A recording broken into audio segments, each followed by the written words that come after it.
Hello YouTube, RJ.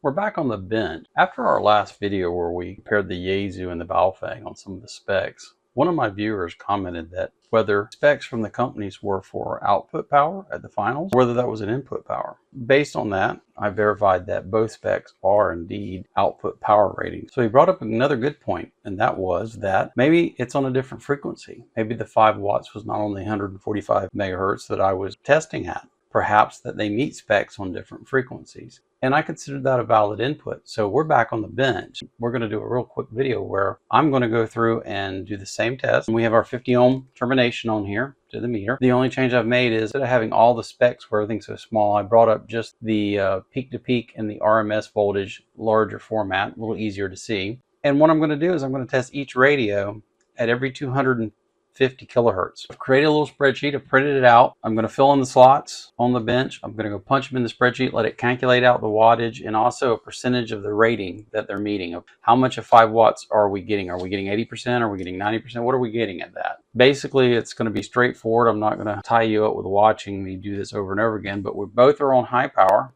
Both are fully charged. Here we are at 144 megahertz. And if I key the radio, we key up and we see that we get 14.6 volts. I will document that the Yaesu at 144 put out 14.6 volts. So 14.6, if my pen will write. And I'll just continue through and do that. It's going to be a little bit. I'll be back in a little bit and we'll see how that came out. Okay, we're back. I've got all the readings taken and I've got them on the screen here for you. Here's our Yaesu and here's our Baofeng. And you can see the frequencies, you can see the RMS values that I attained, and here's the watts that calculates out to be, and this is the percentage of the rated output. So this is what percentage of 5 watts each of these are.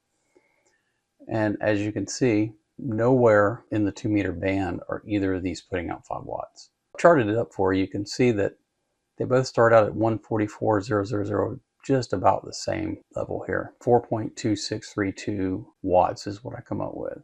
They kind of go back and forth diverging, and if you look at 145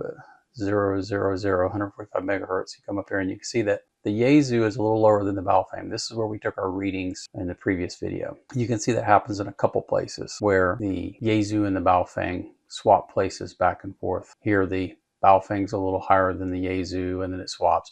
One thing I notice is the Baofeng seems to be more linear in its power drop as you go up in frequency.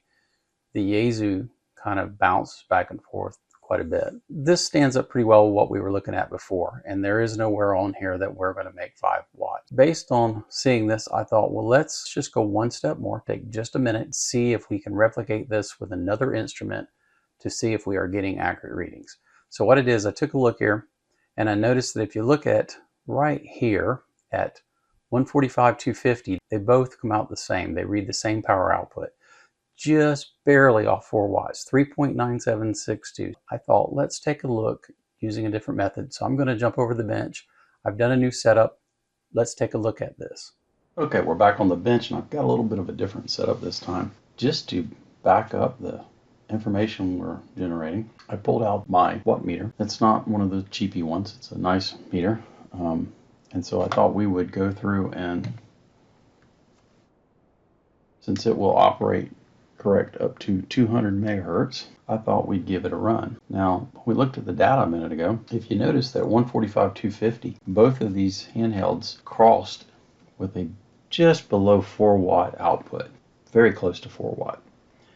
So let's see what we get when we actually do a watt meter instead of doing it from the oscilloscope. So here is the Baofeng at 145, 250. And you see we're getting, it reads just below 4 watts, or just above, I mean, just barely above 4 watts. So let's take a look at what our Yaesu does. What does our Yaesu do at the same frequency? Both are still fully charged. It's just below 4s. That kind of backs up what we're seeing. The Yaesu has a little bit less output in that frequency range than the Baofeng. I've checked a couple of the other frequencies on the chart, and we've seen the same relation. It reads about the correct amount, and it goes back and forth. So I think we can be pretty confident. We've got two different verifications now that these radios are not 5 watts. They're both 4-watt radios. And it does depend on what frequency you put them on, but it's only a slight variation, and it's nowhere near 5 watts on any of the frequencies. Hopefully that kind of clears up and kind of solidifies what we're looking at. I thank my viewer for the comment. I appreciate when people question what we're doing and give me the opportunity to go back and reflect. I'm not an expert in the field, and I make mistakes. I can be wrong. Thank you for watching the video. Hope you enjoyed it, and I hope to see you in the next one.